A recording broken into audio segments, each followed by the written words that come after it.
Welcome to the Korea Pro podcast. I'm your host, Jeongmin Kim, the Editorial Director of Korea Pro. And I'm John Lee, the editor of Korea Pro.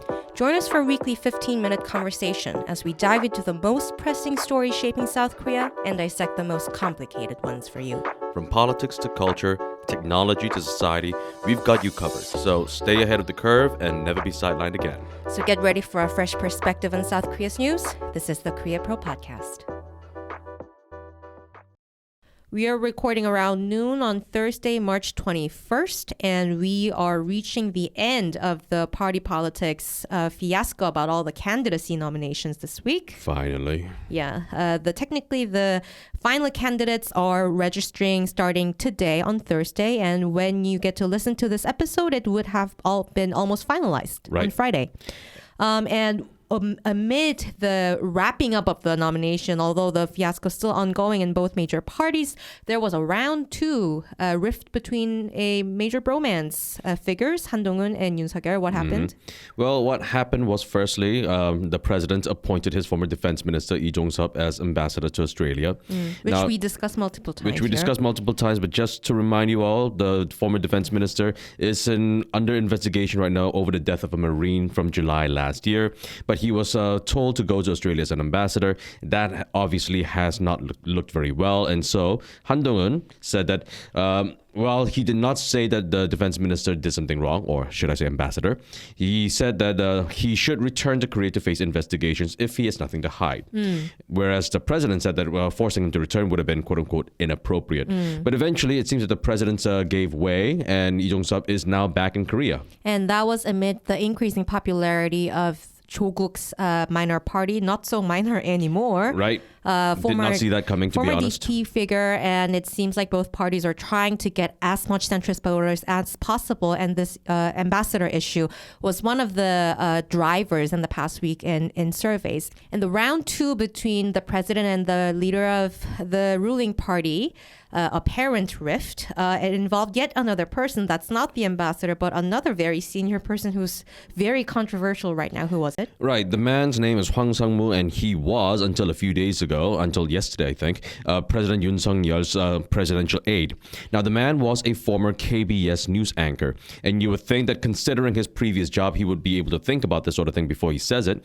But what he said during a lunch was that, and he mentioned this to NBC reporters, and NBC was quite negative in his reportage of the president. And they said, hey, NBC, you better be careful of your reporting because, and during this conversation, he referenced an incident that happened in 1988.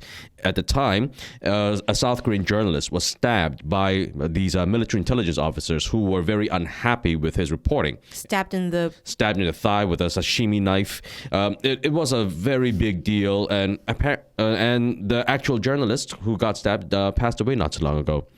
But the important thing is he made this statement saying, hey, we could still stab you. Now, it was implying something like, it was like a threatening remark. But initially, this was a reported remark. And, if you would think that they would deny this. But no, he admitted that he said it and he apologized, and eventually out of pressure, he resigned.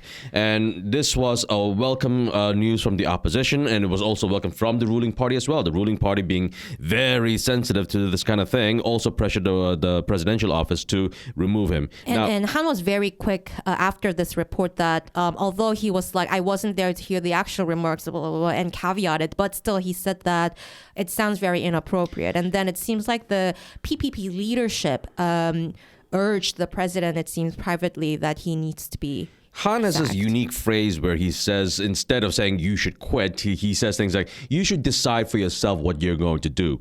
And that's his polite way of saying, that's a polite way of saying you should quit.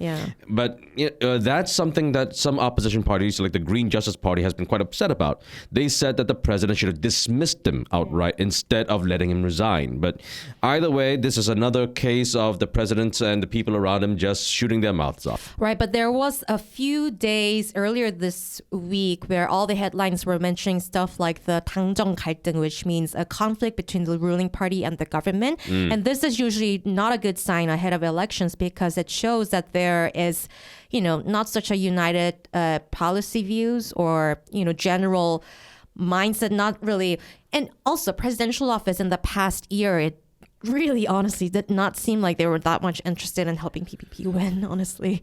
So this was a very bad look, but it seems like they try to mend it quickly, especially looking at a longer picture where for Han, as a person who's not really participating in the election himself, like not running for the election this time, it seems maybe Han becoming a stable figure in conservative politics as one of the leaders who, later proven who led success to PPP's election, for example, it could be helpful in the future for the current president. Mm-hmm. Now we have to move on to the next topic, of course. Now, since we've talked about the infighting within the PPP, we also need to talk about this another sort of infighting within the progressives. It's not an infight, but it's an awkward alliance. It's we mentioned in last week and also in my analysis last week that Cho Kuk has become very, very popular. The former justice minister who was sentenced to 2 years jail in the Supreme Court trial pending. He created a new party, and in places like Honam, the very progressive area, liberal stronghold. Cho Kuk's party is leading by support of 44%, while the Democratic Party is around 20%. Well, that does make sense. Sure, they are progressives, but there's also regionalism at play. And Lee Jae-myung, he's not from that area. And Cho Kuk used to be also Moon Jae-in. considered an outsider who's not really friends to Moon Jae-in's Sure, side. and Moon Jae-in is still the darling of the Honam region, and Cho Kuk was President Moon Jae-in's man, and so he's considered a legitimate son. oh, definitely, he's the heir, and so the fact that he's doing so well in Honam, that shouldn't really surprise anyone It's who's not really observing surprising, South Korean but politics. considering how the party established just like 2 weeks ago, it's an immense popularity, and there are various interpretations from the progressive side about how to what to expect from Cho Kuk's popularity. It's some people we know that Cho Kuk will probably try to merge with the DP afterwards, right? Well, whether or not that happens, we'll have to wait and see what happens to Lee Jae-myung. But yeah, the party itself is new, but we have to remember that in South Korea, politics doesn't run based on parties. It's run based on individuals. And Cho Kuk is a very recognizable figure that people just can very easily rally around. So I guess Lee Jae-myung fans would see him as a threat potentially? Oh, definitely. Lee Jae-myung, in the longer run. Definitely. Lee Jae-myung wants to become president one day, and so does Cho Kuk. Even if he gets DP the majority seat. Even if they do, they are going to still duke it out one way or another. Right. And Park Ji-won, just lastly, he's one of the senior... The former NIS director. Right. He's running for the DP, and he said something nice about Cho Kuk's party, like, oh, I could be considered an honorary party member of Cho Kuk. And then Lee Jae-myung supporters were like so mad. So Park Ji-won ended up apologizing. This shows how sensitive Cho Kuk related remarks are right now. Well, Park Ji-won has been in politics for a very long time, and he knows where the wind blows. Unlock the full Korea Pro experience by joining our community. Stay informed, stay ahead, and never miss a beat on Korean affairs that matter. Subscribe today and transform the way you understand Korea. And finally, the president held, how many times did he do it? I believe this is his 21st or his 22nd. I can't keep up. So he's doing these tons of debate or discussion with the citizens. And this time the topic was about Youngdeungpo district. Right. And other places as well, but mostly Youngdeungpo and Mundae region, which is considered something like a potential Brooklyn of Seoul or whatnot, because there's so many artists and small businesses in Mundae area. It used to be a factory area. And what was his pledge? Businesses, the Youngdeungpo area is rife for redevelopment. Right, and it used to be one of the strongest industrial region, and now it sort of was on a downhill. But what was his pledge? His pledge was to, among many, one of his pledges was to actually have the government buy up 100,000 housing units in the area. Now, there's a word that Koreans use called villa. Now, villa, obviously in the English language, means something fancy. very different. But in Korea, when we talk about villa, we are talking about small small-scale apartments, tiny apartments. And it's lower level, considered lower level than stuff like 아파트, for example. Apa트 being an apartment, now that's a fancy place. Villa is like a 2-room apartment. But anyway, what the president was saying that the government plans to buy 100,000 of these housing units and will refurbish them into what he's called townhouses or more modern villas and try to get them to become more affordable housing for young people. Now, whether or not this is feasible, whether or not this would even work with the construction industry, that's a different matter altogether. But he made this pledge, and this is going to throw in quite the wrench. Now, Youngdeungpo has also become quite the contested seat in this election. All of a sudden. Why? Could you tell us? The three candidates running there, they are all very either unexpected rivals, I would say. Chae Hyun-il, the Democratic Party final candidate, used to be the Youngdeungpo district office head of Youngdeungpo district office, and he was the one who led this redevelopment of Youngdeungpo where the red light districts were. So he's actually considered one of the more pragmatic young leaders that Youngdeungpo had But who before. are the others? But Kim Young-ju is from People Power Party, but she was the deputy speaker of the National Assembly just until a few weeks ago for the Democratic Party, and she left because she was scored low by Of course. DP. So it's basically two DP-esque figures just rivaling there, and also Heuna, a very young woman politician who used to be a spokesperson for Lee Jun-seok's new Reform Party. And so all of these people are just duking it out on Youngdeungpo now. Okay, so It's one of the... do we know who might win? Are there any indications in the polls? We have no idea. Even I read reports that even people who lived there for 70 years don't really know what's going to happen now. And for this reason, districts like this becomes very important for both the ruling party and the president to take care of. So I'm not saying the president probably aimed at only that, but it comes at this, Very weird time, coincidentally. weird timing and context. Of course. Week ahead. This week, the most important thing in domestic politics will be like I mentioned, the wrapping up of the candidate nomination, finally.